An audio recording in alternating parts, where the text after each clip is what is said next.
پر ایمان کا مطلب یہ یقین رکھنا کہ جنات کا وجود ہے، کہ ایمان کا حصہ ہے۔ جنات کا منکر بھی اسلام سے خارج ہے۔ قرآن مجید سے، احادیث سے، تواتر سے یہ بات ثابت ہے کہ اللہ نے ایک مخلوق آگ سے بنائی ہے، ایک مخلوق بنائی ہے نور سے، جس کو کیا کہا جاتا ہے؟ فرشتہ۔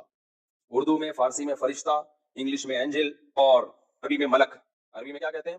ملک، جس کی جمع ملائکہ، ملائکۃ بہت آتا ہے نا قرآن مجید میں، بھی مانتے ہیں اس کو کیونکہ یہ تو آسمانی کتابوں سے، تواتر سے ثابت ہے۔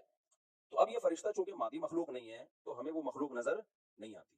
اب سائنس کہیں کہنے، سائنس تو یہاں تک کوئی سائنس مادی چیزوں پہ تحقیق کر سکتی ہے بھائی جان، کچھ چیزیں سائنس کی دسترس سے کیا ہے، اگر وہ دلائل سے ثابت ہو جائیں، دوسرے دلائل سے، تو ان کو مان لیا جائے، نہیں ثابت ہو تو نہیں مانا جائے۔ اب سارے پیغمبروں نے فرشتوں کے وجود کا بتایا ہے، حضرت موسیٰ، عیسیٰ علیہ السلام، موسیٰ علیہ السلام، داؤد علیہ السلام، تواتر سے، تبھی یہود و نصارہ اور مسلم سارے متفق ہیں کس کے وجود پر؟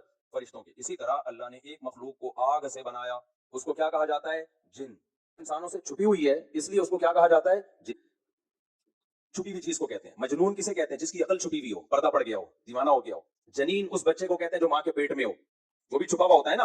اما جن علیہ اللیل، قرآن کہتے ہیں جب رات چھا گئی، دیا رات نے، تو ہر وہ چیز جو چھپی، جنون اسی سے نکلا ہے، جنون، پاگل ہو گیا نا، گویا دماغ ہی غائب ہو گیا ہے، ٹھیک ہے نا۔ چیز جو چھپی ہوئی ہوتی ہے نا، اس میں جیم ڈبل نون والا مادہ پایا جاتا ہے۔ تو جن کو بھی جن اس لیے کہتے ہیں کہ وہ ہوتا ہے لیکن نظر بولو نہیں آتا۔ اس کے بارے میں ہمارا عقیدہ کیا ہے؟ تو اسلام نے ہمیں بتایا ہے بھائی جنات بھی مکلف ہیں اعمال کے، ان میں اچھے بھی ہوتے ہیں اور ان میں برے بھی ہوتے ہیں۔ البتہ شیطان ایک ایسا جن ہے جو برا ہے، برا نہیں ہوتا، لیکن شیطان ایک برا جن تھا جو اڑ گیا تھا نا، پھٹے بازی میں لگا تھا اور قیامت تک اڑا ہی رہے گا، اس کی نسل بھی ایسا ہی ہے۔ جنات میں اچھے بھی ہوتے ہیں اور جنات میں برے بھی ہوتے ہیں۔ جنات تعلیم کہاں سے لیتے ہیں؟ انسانوں سے لیتے ہیں۔ جنات میں کوئی الگ سے پیغمبر نہیں آتے، انسانوں ہی کو اللہ نے یہ فضیلت دی ہے کہ جنات فالو کس کو کریں گے؟ انسانوں کو۔ تبھی جتنے مذہب انسانوں میں ہے نا، اتنے ہی مذہب کس میں ہے؟